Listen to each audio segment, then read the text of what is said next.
नमस्कार, आप देख रहे हैं बस्तर संदेश और मैं जगदलपुर से कार्तिक कश्यप। आपको दंतेवाड़ा की जो धान खरीदी की जो सिस्टम है वो बता रहा हूँ। जिस तरह से पूरे प्रदेश में ही नहीं, पूरे यदि हम भारत की 25 राज्यों की यदि हम बात करते हैं तो वहाँ पे हाईटेक खेती होती है और हाईटेक खेती होने के नाते वहाँ पे तरह तरह की जो खाद्य पदार्थ है उसका इस्तेमाल होता है, जो रासायनिक खाद्य होते हैं। लेकिन दंतेवाड़ा एक ऐसा ज़िला है जहाँ पर रासायनिक खाद के अलावा यहाँ पे देसी जो खाद है, जिसे जैविक खाद के नाम से जाना जाता है, उसका इस्तेमाल होता है। उसका किसान लोग उपयोग करते हैं क्योंकि ये बस्तर अंचल है और अधिकतर ग्रामीण अंचलों में लोग निवास करते हैं, जिसके वजह से उन्हें अच्छी और स्वास्थ्य सेहत की चिंता होती है और हर तरह से महफूज अपने आप को रखने के लिए यहाँ पर जैविक खाद का उपयोग होता है, जिससे यहाँ के लोग, आपको बता दूं, सबसे बड़ी बात, यहाँ के लोग कम बीमार पड़ते हैं। और कारण यही है कि यहाँ किसी तरह का मिश्रित खाद्य या फिर रासायनिक खाद्य पदार्थों का इस्तेमाल नहीं होता। दूसरी बड़ी बात आपको बता दूं, दंतेवाड़ा ज़िले में 15 उपार्जन केंद्र है, जो धान खरीदी केंद्र है। और यहाँ की जो धान खरीदी जो उपार्जन नीति है, आपको मैं बताना चाहूँगा कि किसी तरह के किस्मों के आधार पर खरीदी नहीं होती और ना ही यहाँ मोटा पतला सरना का ज़्यादा जिक्र किया जाता है।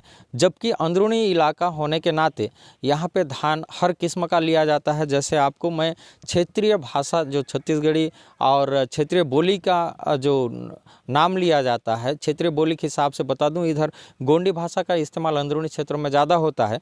और जिस तरह से गोंडी भाषा एवं बस्तर के आदिवासी अंचलों में जो हल्बी, भतरी और कहीं कहीं पर उड़िया भाषा का भी इस्तेमाल होता है, जो धान के कई किस्मों को अलग अलग नाम से जाना जाता है। तो इस क्षेत्र में किस प्रकार की धान मिलती है, ये हमारे बीच में कुछ किसान मौजूद हैं। इन लोग से पूछ लेते हैं कि यहाँ की जो खेती है किस तरह की कमाई होती है और किन किन किस्म के धान का कमाई होता है। दादा, बस्तर संदेश में स्वागत है आपका। आपका भी स्वागत है। क्या नाम है आपका? मेरा नाम चंद्रशेखर ठाकुर है। अच्छा, तो क्या कहना चाहिए ठाकुर जी, यहाँ कैमरा में देख के बताएंगे थोड़ा सा। आप लोग कौन कौन से किस्म का धान बुआई करते हैं? हम लोग सफरी जी, चूड़ी, हरदी घाटी जी, साटका, गुड़मा और वही लेमसर से जो बीज मिलता है 1001, 1000, वही सब धान का कमाई करते हैं हम लोग। तो जैसे 1001 और 1010 वाली जो धान है, ये रिसर्च वाली धान होती है और ये लेम्सों में अधिकतर पाया जाता है, जो क्या कहना चाहिए सोसाइटी में, लेम्स में। लेकिन आप लोग के पास जो घर में धान होती है वो कौन कौन सी धान होती है? अधिकतर सफरी चूड़ी, हरदी घाटी, आपका गाड़ा खूटा, मंचा, बयागुंडा, ये सब अनेक प्रकार के नाम हैं। और मरान धान में साटका, गुड़मा, मेहर धान। तो बयागुंडा धान भी है जी। ये कैसा धान होता है? वो उसका उम्र लगभग वही 140 दिन आसपास है। अच्छा, ये बड़ा धान की श्रेणी में आता है। बड़ा धान तो ज़्यादा पानी जगह में होता है। हाँ। अच्छा, तो उसकी जो वजन है ये कैसी रहती है? ये बाकी धान से उसकी वजन ज़्यादा ही है। हाँ। और वजनी धान जो है वो कौन कौन सा है? वजनी धान बोलने से यहाँ हरदी घाटी और आपका गाड़ा खूटा, ये 1001 भी वजन है। अब मोटे में आते हैं सब। प्राय देसी धान जो मोटे में है वो सब भी वजन में है। अच्छा। तो ठाकुर जी, यहाँ आप यहाँ के मूल निवासी हैं जी। और आप सदियों से खेती करते आ रहे हैं, तो कौन सी धान की जो उपजाऊ है वो ज़्यादा होती है? यहाँ सबसे ज़्यादा ये अधिकतर लोग बोते हैं सफरी चूड़ी, क्योंकि इधर ज़्यादा नींदाई भी नहीं करने से ना वो धान मतलब घास से ऊपर ही होके धान का उपजन होता है। अच्छा। घास होने से भी ना फर्क नहीं पड़ता है। तो आप लोग कौन से खाद का इस्तेमाल करते हैं? हम लोग गोबर खाद का इस्तेमाल करते हैं टोटल। अच्छा। तो अभी जैसे यूरिया और अन्य रासायनिक खादें आई है, इसका कैसा है? रासायनिक खाद पहले तो अब लगाते थे, जैसे पहले तो गोबरी खाद लगाते थे। शासन फिर प्रदर्शन करते करते आपको बढ़ाना है खेती बोल के वही सिखाया। रासायनिक खाद लगाने में। अब बीच में फिर शासन ने ही फिर इसको प्रतिबंध किया, तो अभी फिर अब पहले का ही जो जैविक खाद है वही गोबरी खाद में फिर हम लोग खेती कर रहे हैं। अच्छा ठाकुर जी, एक बात और बताइए, जो धान आप लोग हर किस्म का बेच रहे हैं, यहाँ ये देखा जाता है क्या ये धान कौन सा है, ये धान कौन सा है, ऐसा देखा जाता है? नहीं, धान का किस्म तो नहीं देखा जाता है, बल्कि धान कैसा है, सफाई है कि ज़्यादा मिश्रित है, वो देखते हैं। बाकी कौन किस्म का है क्या है उससे कोई पूछताछ नहीं होता है। अच्छा ये बताइए, आप लोग को जो धान का समर्थन मूल्य है वो कैसा है, कैसा मिलता है? धान का समर्थन मूल्य अभी तो वही 2100 रुपया है, 83 रुपया। बाकी वही चीज़ में अभी लैम्स में जो पर्ची कट रही है, अब उसी के अनुसार तो अपन खाता में जमा होगा। कितना कुंटल ले रहे हैं? 2183 रुपया 1 कुंटल है, और वही एक एकड़ में 21 कुंटल। अच्छा थोड़ा सा ये बताइएगा, जैसे किस्मों को यहाँ पे देखा नहीं जाता और सभी धान को एक कैटेगरी में रखा जाता है, ऐसा हमारे बीच में एक किसान और हैं, इनसे भी पूछ लेते हैं कि अच्छा क्या नाम है आपका? कमलेश नाग। कमलेश नाग। नाग। तो नाग जी आप कहाँ से हैं? मैं चीतालूर से। चीतालूर से। कमलेश जी ये बताइए, आपने धान बेचा इस साल? नहीं बेचा है अभी तक। अच्छा, तो टोकन कटाने आए थे? नहीं, हाँ टोकन ही कटाने आया था अभी। हम्म। वही समर्थन मूल्य को देख रहे हैं। हाँ हाँ, तो मूल्य तो अभी घोषणा हो गया है? हो गया है, लेकिन नहीं मिल रहा है, जितना है उतना ही मिल रहा है। तो आपने अभी तक धान नहीं बेचा है? नहीं बेचा। तो हम पहले वाले किसान से ठाकुर जी से और पूछते हैं, आपने अभी तक कितने बार धान बेचा? धान अभी तक हम नहीं बेचे। अच्छा, अभी तक नहीं बेचे? नहीं बेचे। अच्छा, तो कब बेचेंगे?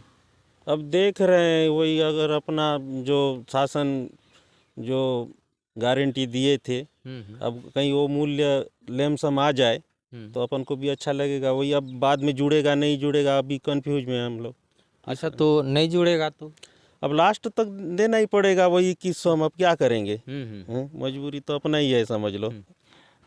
देखिए, दंतेवाड़ा एक ऐसा ज़िला है जहाँ पे लोगों को आज भी एक संशय है कि सरकार जो रेट तय करती है, जो समर्थन मूल्य तय करती है, वो देगी कि नहीं। हमारे ठाकुर जी बहुत यानी पुराने किसान भी हैं और इनके मन में भी संशय है, तो आप सोच सकते हैं कि अंदर दूर गाँव में बसे हुए लोगों को कितने संशय होगी।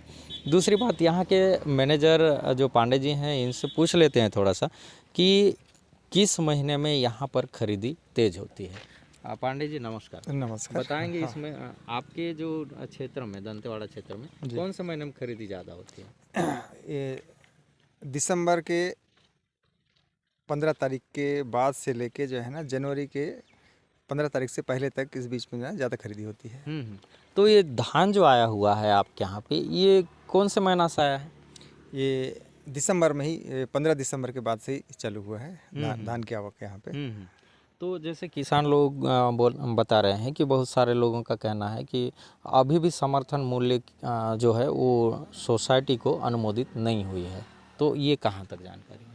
और इसके बारे में अभी हमारे पास जो सॉफ्टवेयर में जो 2183 रुपया के हिसाब से जो है ना एंट्री है, तो उसी दर पे ही जो है ना खरीदी किया जा रहा है। अच्छा, तो नया अपडेट ऐसा नहीं आया है कि 21 कुंटल धान खरीदना है और 3100 रुपये भुगतान होना है? हाँ नहीं, अभी तक जो है ना ये 21 कुंटल पर एकड़ वाली जो है ये तो सॉफ्टवेयर में आ चुका है। 21 कुंटल पर एकड़ के दर से खरीदी किया जा रहा है। तो अभी वर्तमान में कितना कुंटल ले रहे हैं आप?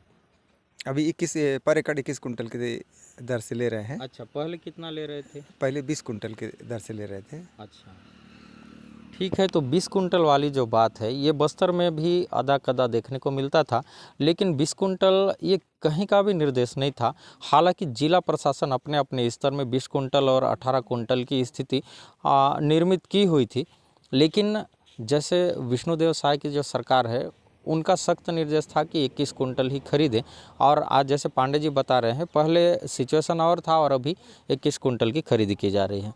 पांडे जी एक बात और बताइए, जैसे आपके पास मिश्रित धान जो है, लाल और कई हमने सफ़ेद धान भी एक साथ देखे, तो ऐसा खरीदने का आदेश है ऊपर से? हाँ, इसमें जो है ना, यहाँ जैविक जिला होने की वजह से जो है जैविक खेती करते हैं और देसी वेराइटी का धान पैदा करते हैं, जिसमें काला भी रहता है, लाल भी रहता है, इस सारी धान रहता है। अच्छा। खैर मिश्रित धान तो नहीं लिया जाता, लेकिन ना लाल काला अलग अलग बोरे में लिया जाता है। तो अभी तक आप लोग यानी किस दर पे पब्लिक को सरकार भुगतान कर रही है यहाँ पे? अभी हमारे सॉफ्टवेयर के अनुसार जो है ना 2183 रुपया ये मोटे धान की कीमत है और ये 2203 रुपया पतला धान की है। अच्छा। उसी दर पर खरीदी। हाँ हाँ, एक बात और बताइए, अभी तक यानी आपके जो दंतेवाड़ा में यहाँ पे इस खरीदी केंद्र में कितने लोगों का पंजीयन है? इसमें जो है ना ये बता रहा हूँ 970 लोगों का पंजीकृत किसान है हमारे इसमें केंद्र में। तो अभी तक लाभान्वित जो किसान है वो कितने हैं? अभी तक जो है ना 148 लोग ही जो है ना धान बेच पाए हैं। अभी तो शेष लोगों का कितने लोग बचे हैं अभी? अभी 900 लगभग 700 लोग और बाकी हैं धान बेचने के लिए। हाँ हाँ। तो पांडे जी एक बात और बताइए, इस क्षेत्र में इस सत्र की जो उपजाऊ है वो कैसी है? उपज जो है ना कहीं कहीं अच्छी है वो उपज और किसी किसी गांव में वहाँ कम हुआ है।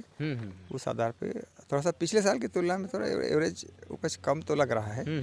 तो बिल्कुल पांडे जी का कहना सही है।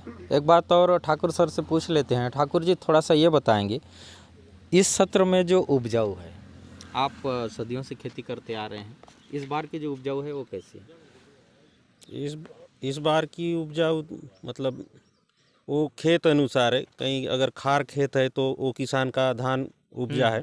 बाकी टिकरा खेत मन तो आधा से ज़्यादा मतलब वो लगभग नहीं के बराबर, वो 20% 30% ऐसा हुआ है। बिल्कुल, जिस तरह से जैविक खेती का यहाँ स्थिति बताया जाता है और पूरे भारत में दंतेवाड़ा जिला को जैविक खेती के नाम से जाना भी जाता है, लेकिन जैविक खेती का जो इस्तेमाल होता है, मतलब जैविक खाद का, वहाँ पे हाईटेक खेती की तुलना में कम उपज होती है। और दंतेवाड़ा क्षेत्र में जो 21 कुंटल पर एकड़ वाली बात है वो कहाँ तक सही है, एक बार ठाकुर जी से और पूछ लेते हैं। 21 कुंटल क्या हो पाती है यहाँ पे? यहाँ तो 21 कुंटल वो खेत जिसका खेत अच्छा है वो कर पाएगा, बाकी सभी किसान नहीं कर पाएंगे। क्योंकि जैसे उधर के क्षेत्र बस्तर साइड के हर किसान के खेत में बोर होता है। सही बोल रहे हैं। उस टाइप का किसान में लगन भी होना चाहिए। उस टाइप का अपन तो इधर का किसान वो मौसमी वर्षा को ही ज़्यादा उसी पर निर्भर रहता है। उस चक्कर में पूरा 21 कुंटल तो मुश्किल है। तो नाग जी थोड़ा सा ये बताइए, जैसे आपके क्षेत्र में, आपका जो चीतालूर गांव है, तो आपके क्षेत्र में उपजाऊ कैसी है इस बार? इस बार उपजाऊ ठीक नहीं है। ठीक नहीं है। हाँ, तो आप लोग, आपके यहाँ कितना खेती है? मेरे यहाँ है, ज़्यादा नहीं है, 2 एकड़ है। 2 एकड़ है। तो कितना कुंटल धान बेचेंगे आप? अभी तो लाया नहीं हूँ सर। नहीं, फिर भी कितना कुंटल बेचने का आपको है? 20 कुंटल बेचने का है। आप 20 कुंटल बेचेंगे? बरसात की वजह से धान भी अच्छा नहीं हुआ है, सूखा।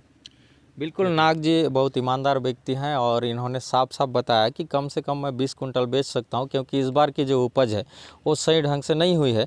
यदि हम प्रदेश के बाकी उपार्जन केंद्रों की यदि हम बात करते हैं तो आपको बहुत जगह ऐसा दिखेगा जहां पर किसान को गल्ले और जो व्यापारी लोग हैं वो निशाना बना लेते हैं। साथ साथ कहीं ना कहीं उस लेम्स प्रबंधक और जो मैनेजर होते हैं उसकी भी साठगांठ हमारे छत्तीसगढ़ प्रदेश में नज़र आती है। लेकिन यहाँ दंतेवाड़ा में ऐसी स्थिति नहीं है। जैसे एक किसान है, ये नाग जी, इन्होंने बताया कि मेरे यहाँ 2 एकड़ का पंजीयन है और मैं लगभग 42 कुंटल बेच सकता हूँ, लेकिन मैं 20 कुंटल बेचूंगा क्योंकि इस बार की जो उपजाऊ दंतेवाड़ा क्षेत्र में कम हुई है। इस तरह की बेहतरीन जानकारी के लिए आपको कल बीजापुर और हमारे सुकमा से लेकर बस्तर संभाग की पूरी अपडेट के साथ बस्तर संभागीय अधिकारी चंद्राकर जी से मुलाकात होगी। आपको बेहतरीन जानकारी और मिलेगी। आप देख रहे हैं बस्तर संदेश और मैं कार्तिक कश्यप, बस्तर से।